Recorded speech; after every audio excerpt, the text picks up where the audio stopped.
Tidak sedikit yang beranggapan bahwa kasus kejadian di akhir tahun 2021 tentang bunuh dirinya seorang mahasiswi dari Malang karena putus asa terhadap pacarnya yang menghamilinya 2 kali. Yang pacarnya ini adalah seorang polisi, dihamili 2 kali. 2 kali itu pula dipaksa untuk digugurkan bayinya. Dan juga kasus seorang perempuan selebgram yang cukup cantik, dua-duanya cantik. Ini menurut kabar yang beredar di media sosial ya. Namun dua-duanya berakhir tragis. Yang satu bunuh diri, yang satu kecelakaan bersama sang pacar, sampai kemudian lumpuh, sampai kemudian pada akhirnya akhir tahun meninggal. Sehingga tidak sedikit yang mengatakan bahwasannya Laura dan Novia Widiasari adalah korban pacar masing-masing dan sebuah gaya hidup yang bernama pacaran. Maka mari kita coba renungkan, benarkah demikian?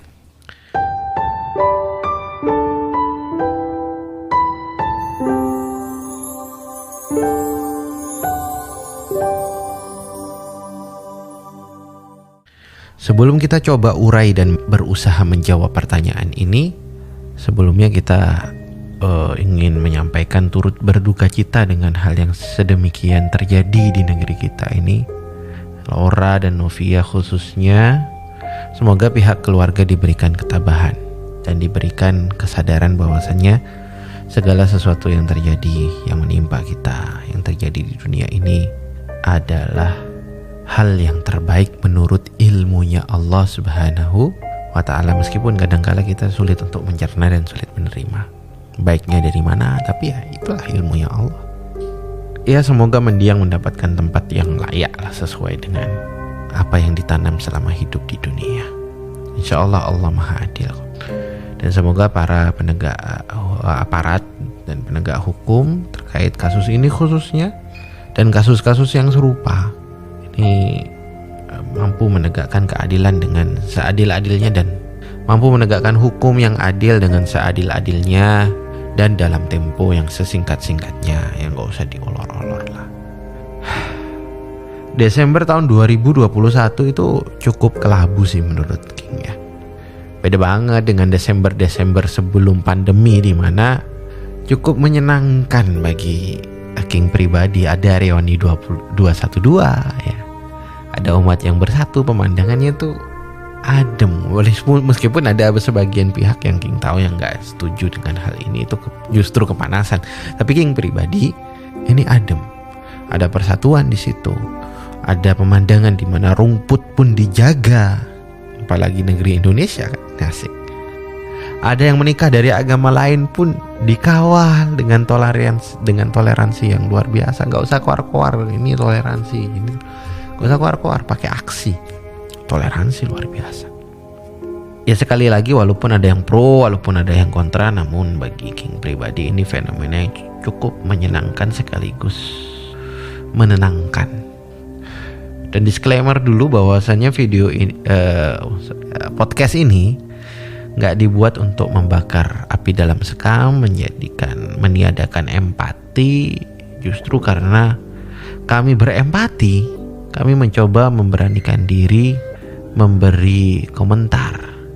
Mau gak mau kudu speak up agar kejadian yang demikian ini gak kembali terjadi sekaligus, agar kepilihan yang sudah dialami oleh para korban ini tidak lewat begitu saja di hadapan kita, di hadapan pendengar, di hadapan netizen yang mulia, yang maha benar menurut mereka masing-masing. Sehingga pelajaran berharga sampai hilangnya 2 nyawa yang wanita yang lemah ini lewat seperti angin lalu tanpa pernah mampu kita ambil pelajaran berharga. Akhirnya terjadi lagi. Kita teriak empati tapi gak dapet apa-apa gitu. Maksudnya empati yang paling mendasar adalah ketika sebuah kejadian itu kemudian kejadian yang sudah tidak bisa dirubah menggugah hati nurani kita, sehingga hati nurani kecil kita itu berkata, Jangan sampai hal ini menimpa kepada kita semua. Menimpa kepada aku, menimpa ke orang lain, gimana caranya? Bukan cuma sekedar ada korban kecelakaan meninggal, saya berempati terhadap Anda yang sudah meninggal. Bukan. Itu belum cukup untuk disebut sebagai empati. Walaupun itu masih lebih baik daripada yang sudah ada korban dicaci-caci korbannya. Tapi lucunya kadangkala menarik sebuah pelajaran berharga dari sini agar tidak terjadi itu justru dituduh sebagai mencaci, padahal bukan mencaci. Hal yang tidak mencaci dituduh mencaci. Hal yang tidak memenuhi kriteria empati diklaim mengempati. Kan miris gitu loh. Oh ya, tolong dengarkan dengan cukup dewasa ya, nggak usah toksik di sini. Sebab konten dan podcast ini akan King suarakan dan akan King sampaikan tanpa tendensius apapun. Bukan untuk nyalah-nyalahin pihak manapun, apalagi untuk nyari musuh, apalagi kemudian merendahkan korban. Udah korban direndahkan, bukan untuk itu. King masih punya pendapat yang kokoh bahwasanya semua manusia ini sudah selayaknya itu beraliansi. Musuh kita itu bukan Anda, bukan kamu, bukan kita, bukan. Kita itu sesama manusia. Harus saling beraliansi, saling memahami, saling membutuhkan, saling mengisi, saling sinergi, saling support untuk menghadapi musuh bersama. Dan musuh bersama kita itu adalah setan. Innahu lakum adu. Sungguh setan itu adalah musuh yang nyata, maka perlakukanlah dia sebagai musuh. Setan itu bukan Anda, bukan dia, bukan kalian, bukan mereka, bukan kita, bukan pula saya, bukan pula kami. Ya bismillah, kita akan bahas tentang kronologinya. Kalau untuk Novia Widiasari silahkan cek channel Sifrun di YouTube-nya. Nanti bisa ditonton di situ. Yang sampulnya itu covernya tulisannya bunuh diri. Silahkan yang belum nonton bisa nonton nanti setelah ini ya. Adapun kronologi mendiang Laura sebagaimana berita yang beredar di internet. Mendiang itu adalah selegram yang menjadi korban kecelakaan yang dialami bersama pacarnya pada saat itu. 2 tahun yang lalu tepatnya, 2018. Di mana mereka berdua pada saat itu dalam pengaruh alkohol. Saat dalam pengaruh alkohol itu, sang pacar mengemudikan kendaraan mobil mereka melewati tol dengan tujuan untuk pulang ke rumah. Pulangnya pukul 4.30. Udah dini hari nih, baru kepikiran pulang. Pas tengah malam masih party. Maka 4.30 ini 4:30 subuh, menjelang subuh, kecelakaan tunggal pun terjadi. Namanya saja di bawah pengaruh alkohol, di mana mengemudikan sebuah kendaraan bukan perkara mudah, terlebih di jalur cepat, jalur tol, di mana konsentrasi penuh itu sangat diperlukan. Kesalahan sedikit bisa fatal. Jalan bebas hambatan, lurus sampai lagi tengah malam. Banyak orang itu kecelakaan padahal fit, padahal sadar. Kenapa? Karena kurang konsentrasi, mudah ngantuk saking mudahnya jalannya. Akibat kecelakaan itu Laura lumpuh, singkat cerita itu ya.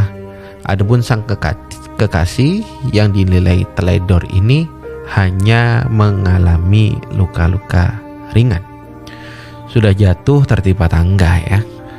Laura sudahlah lumpuh, tak lama kemudian sang kekasih memutuskan hubungan pacaran secara sepihak katanya.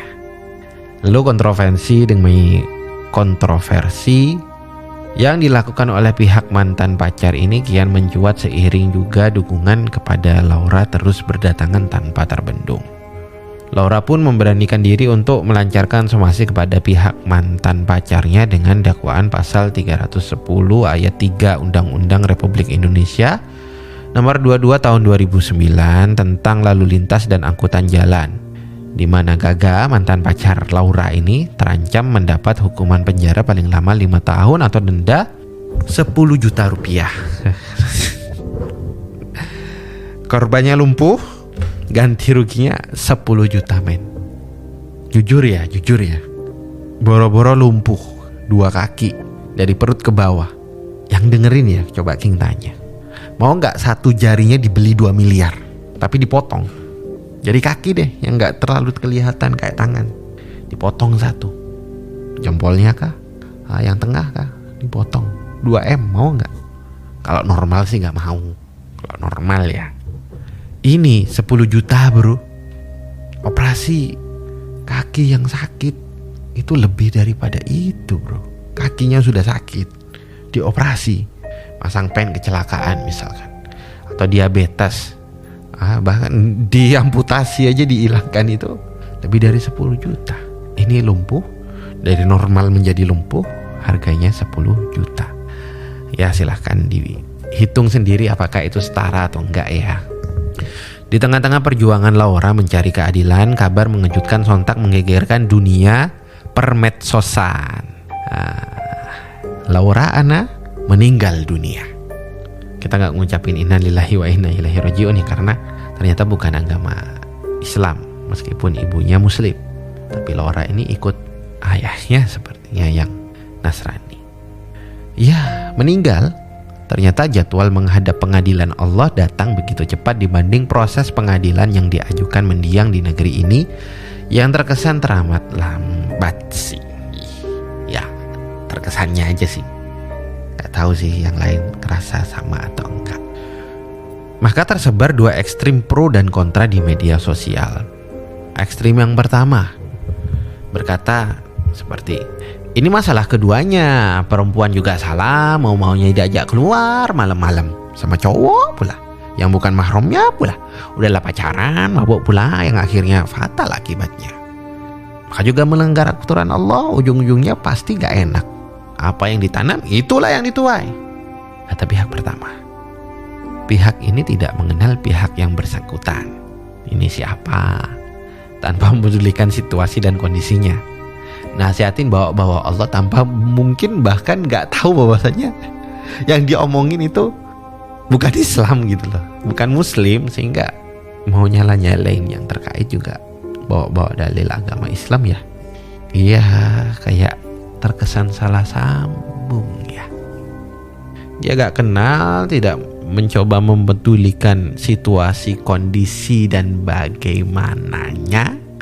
Tiba-tiba muncul menjadi seorang hakim dengan tuduhan bertubi-tubi, judgement yang bertubi-tubi, yang menyerang diarahkan kepada pihak yang jelas-jelas sedang mengalami guncangan yang dahsyat, lagi ngedown, lagi trauma, dimana pada saat itu yang dibutuhkan tuh support, bukan nasihat, apalagi cacian dan tuduhan.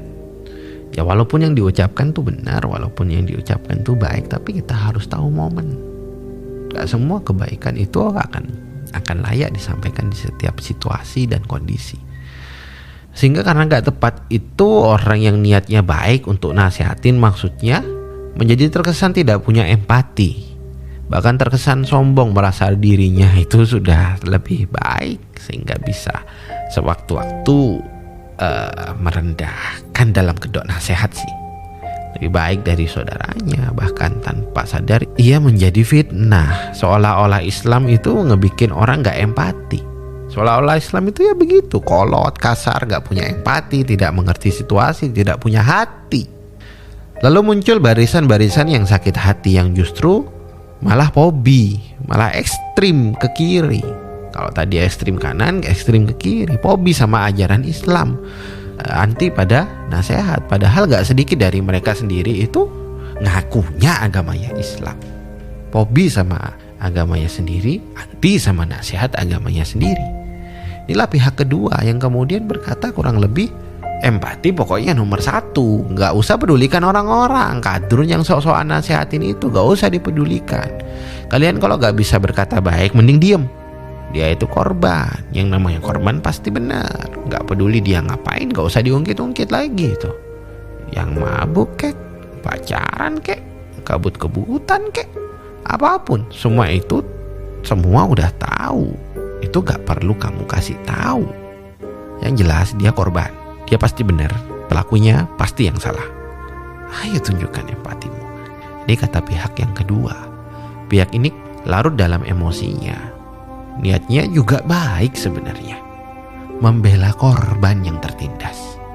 Tapi seiring dengan itu mereka cenderung menggunakan istilah korban untuk terus merembet menjadi pembenaran atas kesalahan-kesalahan yang sudah terjadi untuk diperbaiki di masa depan demi kebaikan bersama. Bukan berarti korban tuh nggak bakal salah. Bukan berarti kalau jadi korban lalu maksum kayak nabi, kayak rasul. Ya enggak dong. Yang lebih buruknya lagi, hal ini menjadi angin segar bagi para muda-mudi lainnya yang harusnya setelah kejadian ini mereka belajar untuk menghentikan aktivitas non-produktifnya yang cenderung negatif itu. Mereka seperti mabuk-mabukan, merokok, pergi malam sampai dini hari, party, pacaran, pergaulan bebas, sampai percobaan bunuh diri kayak yang dialami oleh Novia dan lain sebagainya. Bentuk-bentuk kenakalan anak muda hari ini. Kalau ada orang yang bunuh diri hari ini dibela, kemudian suatu ketika ada orang yang merasa kasusnya itu sama beratnya, apa yang menghalangi dia untuk tidak bunuh diri? Kalau sebelumnya orang yang bunuh diri justru dipuji sebagai pahlawan, dibela mati-matian. Bukan berarti kita boleh mencaci ya, tidak.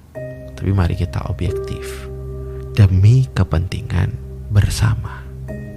Akhirnya mereka itu turut merasa punya kawan, senasib, sepenanggungan, punya pendukung, punya supporting system yang sudah tidak menilai buruk lagi perilaku buruk mereka.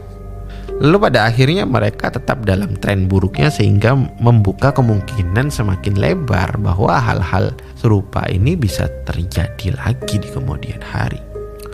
Ujung dari segala akhirnya musibah yang bertubi-tubi menghampiri kita. Namun di saat yang sama kita dan generasi bangsa ini tak jua kian membaik. Padahal musibah ini adalah musibah yang sangat menyakitkan bagi kita masing-masing pribadi dan juga bagi negeri ini sebenarnya. Ya inilah strategi of Satan ya. Setan itu emang gila ya, nyebelin. Maka banyak-banyaklah ucapin a'udzubillahi minasyaitonirrajim, bismillahirrahmanirrahim. Ya gila itu. Gara-gara setan yang akalnya udah baik dirusak hatinya, sehingga ia riak, merasa lebih baik dari yang lain, jadi kiber. Tadi golongan pertama ini niatnya pengen nasihat, akalnya udah bener, hatinya dirusak. Ngerasa ngenasehatin padahal nyakitin, ngerasa beramal soleh padahal beramal toleh, merasa memberikan contoh yang baik padahal justru memberikan contoh dan tren yang buruk terhadap tata cara nasihat. Tanpa sadar ia masuk dalam perangkap setan. Yang hatinya sudah baik, dibengkokkan akalnya. Yang golongan dua, hatinya udah baik, pengen empati, pengen mendukung, akalnya dibengkokkan. Setan hiasin perbuatan buruk jadi baik, ia bela mati-matian. Dibuatlah sibuk dia oleh setan sehingga akalnya tidak punya waktu untuk mencerna, mengambil ibroh dari kejadian yang terjadi. Padahal di situ juga ada ayat-ayat Allah, tanda-tanda kekuasaan Allah. Yang Allah itu pengen agar kita itu senantiasa mengambil pelajaran, agar tidak terulang kejadian yang serupa. Ini tragedi bro, musibah.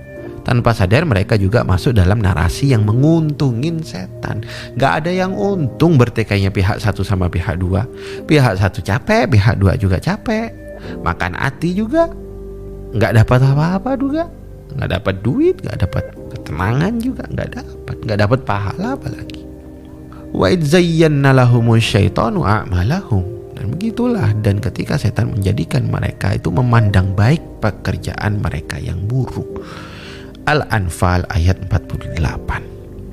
Maka muncul pertanyaan, ini kesalahan individualik atau sistemik? Walaupun tampaknya ini semata-mata kesalahan personal atau ada unsur, ya kelihatan ini kesalahan personal. Maka pertanyaannya, ini benarkah kesalahan personal atau ada unsur kesalahan sistemik?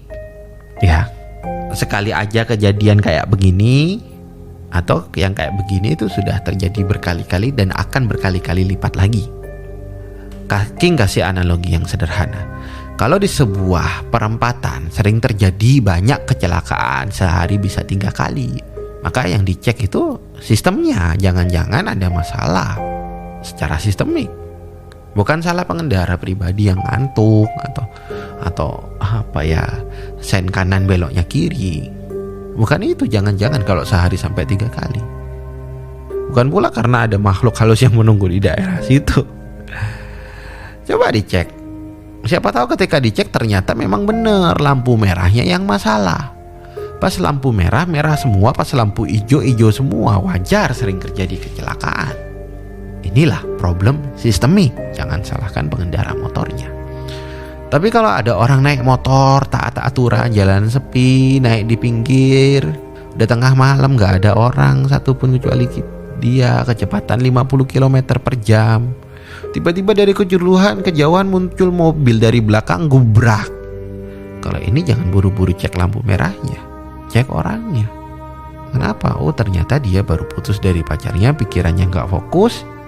Akhirnya dia mengendarai mobilnya secara ugal-ugalan. Lah, inilah problem individualik. Sekarang kita lihat pacaran.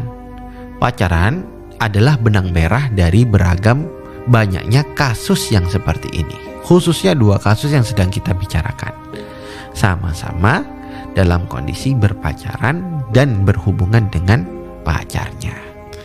Ada kesamaan, sama-sama pacaran, sama-sama jadi korban pacar ya.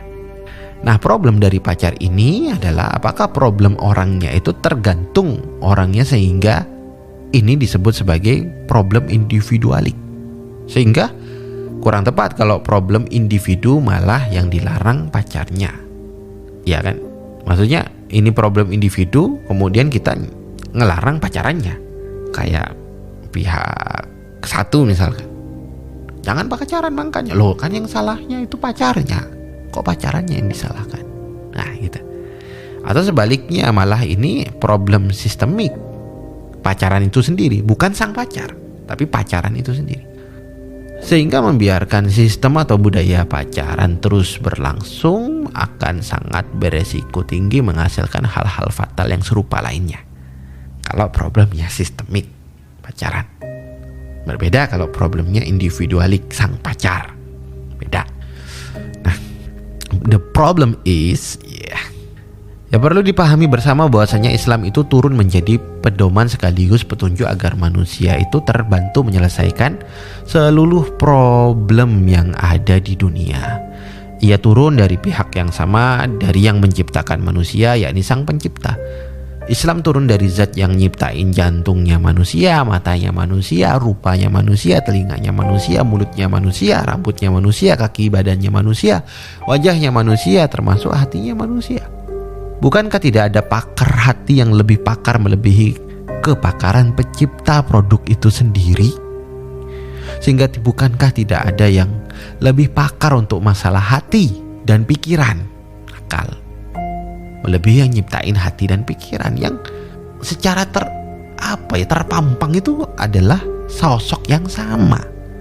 Semuanya diciptain dari sosok yang sama. Kalau memang benar manusia itu adalah produk ciptaan zat yang maha pencipta, harusnya solusi dan penjelasan dari sang pencipta adalah penjelasan dan problem solving yang paling tepat. No debat ya. Iya dong. Ya, kira-kira solusinya apa?